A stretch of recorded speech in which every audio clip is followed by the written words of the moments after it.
வணக்கம்.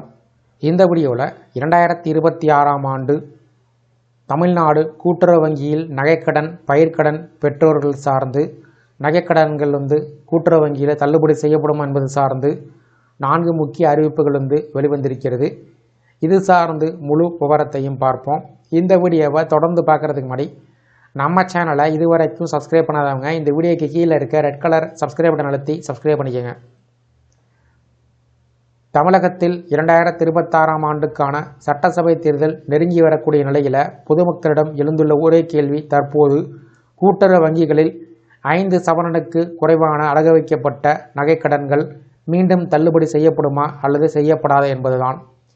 இது குறித்த தகவல்கள் அவ்வப்போது வெளிவந்திருக்கிறது. அது சார்ந்து லேட்டஸ்ட் தகவலை பார்ப்போம். தமிழகத்தில் கடந்த பல ஆண்டுகளாக தேர்தல் அரசியலில் கூட்டுறவு வங்கியில் 5 சவரனுக்கு கீழ் பெறப்பட்ட நகைக்கடன்கள் தள்ளுபடி என்பது முக்கிய தேர்தல் வாக்குறுதியாக இருந்து வருகிறது. அது ஆளும் கட்சியாக இருந்தாலும் சரி, எதிர்க்கட்சியாக இருந்தாலும் சரி, கூட்டுறவு வங்கிகளில் அடகு வைத்த தங்க நகைக்கடன்களை தள்ளுபடி செய்வோம் என்ற அறிவிப்பு எப்போதுமே வெளிவரும். 2021ஆம் ஆண்டு திமுக அரசு பொறுப்பேற்றவுடன் 5 சவரனுக்கு உட்பட்ட நகைக்கடன்கள் தள்ளுபடி செய்யப்படும் என்று அறிவித்தது. அதன் மூலம் சுமார் 6000 கோடி ரூபாய் கடன்கள் தள்ளுபடி செய்யப்பட்டது.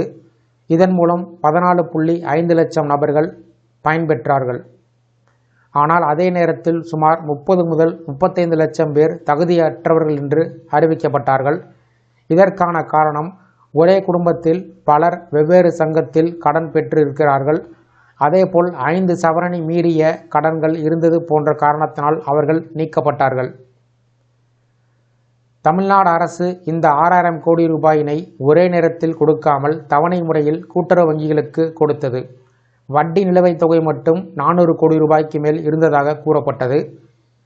இதன் காரணமாக இனிமேல் நகைக்கடன்கள் தள்ளுபடி சாத்தியமில்லை என்று கூறப்படுகிறது. இதற்கான காரணங்களை பார்ப்போம். கூட்டுறவு வங்கிகள் லாப நோக்கமில்லாமல் செயல்படுகிறது. அவை தன்னிறைவு அடிப்படையில் இயங்க வேண்டும். கடந்த நகைக்கடன் தள்ளுபடி தொகையினை முழுவதுமாக வழங்க அரசுக்கு பல ஆண்டுகள் பிடித்தது. இதனால் வங்கிகளின் சுழற்சி நிதி பாதிக்கப்பட்டது. சில சங்கங்கள் டெபாசிட் வைத்தவர்களுக்கு வட்டி கொடுக்க சிரமப்பட்டதாக தகவல்கள் வந்தது. முன்பு ஒரே நபர் பல இடங்களில் கடன் பெற்று தள்ளுபடி பெற்ற சம்பவங்கள் இருந்து வந்தது. ஆனால் தற்போது ஆதார் அட்டை, ரேஷன் அட்டை இணைப்பு, கணினிமயமாக்கல் போன்ற காரணத்தினால் ஒரே நபர் பலமுறை தள்ளுபடி பெறுவது தொழில்நுட்ப ரீதியாக தடுக்கப்பட்டுள்ளது. அரசுடைய கண்காணிப்பு மிகவும் தற்போது கடுமையாக உள்ளது குறிப்பிடத்தக்கது.